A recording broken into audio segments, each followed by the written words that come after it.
बिस्मिल्लाहिर्रहमानिर्रहीम अस्सलाम वालेकुम वरहमतुल्लाहि वबरकातुहू। प्यारे नाज़रीन, कैसे हैं आप सब लोग? उम्मीद है अल्लाह की रहमतों के ज़ेर साया खैर वाफ़ियत से होंगे। दोस्तों, किस माँ का दिल नहीं करता कि उसका बच्चा जो है वो स्कूल जाए और अच्छा ब्रेकफ़ास्ट करके ना जाए या लंच बॉक्स भर के ना ले जाए। कुछ बच्चे ऐसे होते हैं जो बिल्कुल जो है वो नहीं खाना खाते, उनके लिए आज का पराठा बहुत ही ज़्यादा मुफ़ीद है। बहुत सादा, बहुत सिंपल और बहुत ही जल्दी बनने वाला। आपने सिर्फ़ एक आलू लेना है, उसको आपने बॉयल कर लेना है, बॉयल करने के बाद आपने उसको कद्दूकस कर लेना है। सादा सा है, इसमें कोई तेज़ मसाले नहीं होंगे। अगर आप लोग मिर्चें वग़ैरह इसमें डालना चाहें तो वो आप डाल सकते हैं। एक प्याज़ आप छोटा-सा ले लें और उसको भी अच्छी तरह से बारीक काट के वो डाल दें। कुटी हुई लाल मिर्च जो है ये आधा चम्मच आपने डाल देनी है और इसके साथ आपने नमक लेना है, नमक ऐसे ही थोड़ा-सा ये भी डाल दें। ज़ीरा पाउडर आप ले लें, भुना हुआ ज़ीरा हो तो वो बहुत अच्छा है, उसकी खुशबू बहुत ज़बरदस्त किस्म की आती है।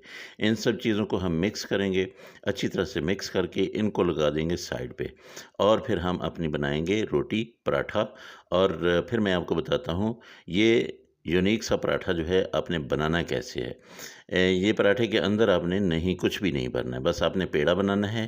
पेड़ा बना के आपने इसकी रोटी बेल लेनी है। रोटी बड़ी सारी हो, बेशक छोटी हो, जैसे आपका दिल करे। वैसे आप पिज़्ज़ा पराठा बना रहे हैं तो थोड़ी-सी बड़ी रोटी हो तो वो ज़्यादा अच्छी है, क्योंकि आपने काफ़ी ज़्यादा सारे पीसेज़ इसके बना लेने हैं। तो दोस्तों, अगर मेरी वीडियोज़ आपको अच्छी लगती हैं तो मेहरबानी करके मेरे चैनल को ज़रूर सब्सक्राइब कर लें और साथ में लगी बेल आइकन को ज़रूर दबा दीजिए, क्योंकि मेरी हर आने वाली वीडियो जो है वो आपको उसका नोटिफिकेशन मिलता रहे और आपको ऐसी अच्छी-अच्छी और प्यारी-प्यारी वीडियोज़ जो है वो रोज़ाना देखने को मिले। ये रोटी जो है आपने काफ़ी बड़ी सारी बना लेनी है और फिर आपने इसको सिर्फ़ बनाना ही नहीं है, तवे के ऊपर आपने डाल देना है, ठीक है? ये देखिए कितनी बड़ी रोटी बन गई है। अब हम इसको तवे के ऊपर डाल देते हैं। तवे पे पहले हमने घी डालना है। घी लगा के उसके बाद आपने ये रोटी उसके ऊपर डाल देनी है। अभी हमने वो मसाले जो है वो साइड में रखे हुए हैं, वो उनको अभी हमने नहीं छेड़ा।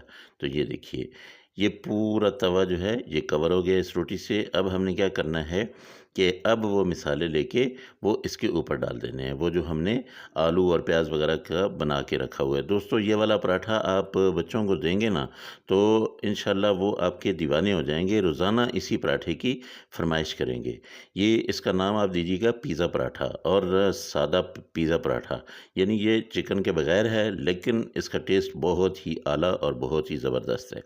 तो ये सारा मसाला आपने इसके ऊपर फैला देना है। उसके बाद आपने क्या करना है कि एक अंडा लेना है, उसको आपने फेंट लेना है। अच्छी तरह से फेंट के वो अंडा भी इसके ऊपर आपने फैला देना है। है ना कमाल की चीज़? जब आप ये अंडा इसके ऊपर लगाएँगे तो बच्चे जो है ना वो बहुत ही शौक़ से खाएँगे और रोज़ाना ही तकरीबन इसकी फ़रमाइश होने लगेगी। हो सकता है बच्चों के अब्बा को भी पसंद आए और वो भी अपने ऑफ़िस के लिए ये लेके जाना पसंद करें। तो आपने साइडों पे ऐसे करके ये घी लगाना है। अच्छा, ये बनाना आपने घी में है, इसको ऑयल में नहीं बनाना, आपने घी में बनाना है और देसी घी अगर हो फिर तो क्या बात है। इसको आराम से उठा के आपने ऐसे पलट देना है और इसको अब छेड़ना नहीं है।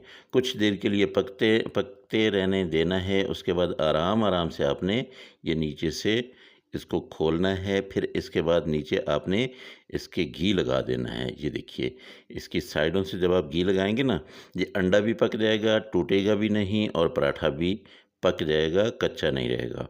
ये पराठा जो है बहुत ही मज़े का बनेगा इंशाल्लाह, आप देखेंगे कि कमाल चीज़ बन गई है। तो ये देखिए, अब हम क्या करेंगे, इसको पलट देंगे। ये देखिए, ये अभी अंडा थोड़ा-सा कच्चा है, इसको थोड़ी देर के लिए हम इसको फिर पलटेंगे और ये देखिए इस तरफ से माशाल्लाह बहुत ही कलरफुल किस्म का ये पराठा हो गया है। लेकिन दूसरी तरफ से ये देखिए अब माशाल्लाह पक गया है। तो अब हम इसको उठा लेते हैं, निकाल लेते हैं। अब हमने क्या करना है, अगला काम जो है ना, ये बच्चों का बहुत ही ज़्यादा पसंदीदा है। आपने इसको पिज़्ज़े की तरह काटना है। इसके पीसेस जो है वो आपने पिज़्ज़े की तरह बनाने हैं, तो बच्चे बहुत ही शौक़ से खाएँगे। इसके ऊपर मैंने सब्ज़ मिर्चें भी नहीं डाली हैं, इसके ऊपर मैंने केचप भी नहीं डाली है और ये पिज़्ज़ा जो है बहुत ही आला किस्म का है। ये देखिए माशाल्लाह। मेरी फ़रमाइश पे आपने एक बार ज़रूर बनाना है, फिर आपने मुझे बताना है कि आपका पिज़्ज़ा पराठा जो है कैसा बना। मेरे अल्लाह की नेमतें, मेरे अल्लाह की रहमतें आप सब लोगों के घरों में बारिश की तरह बरसती रहें। मेरे वो दोस्त जो बीमार हैं, अल्लाह पाक उनको शिफ़ाए कामिला आजिला अता फ़रमाए। जो बेरोज़गार हैं, अल्लाह पाक उनको अच्छा और बेहतर रोज़गार दे। इंशाअल्लाह अगली रेसिपी में फिर मुलाकात होगी। अल्लाह हाफ़िज़। अस्सलामु अलैकुम व रहमतुल्लाहि व बरकातुहू।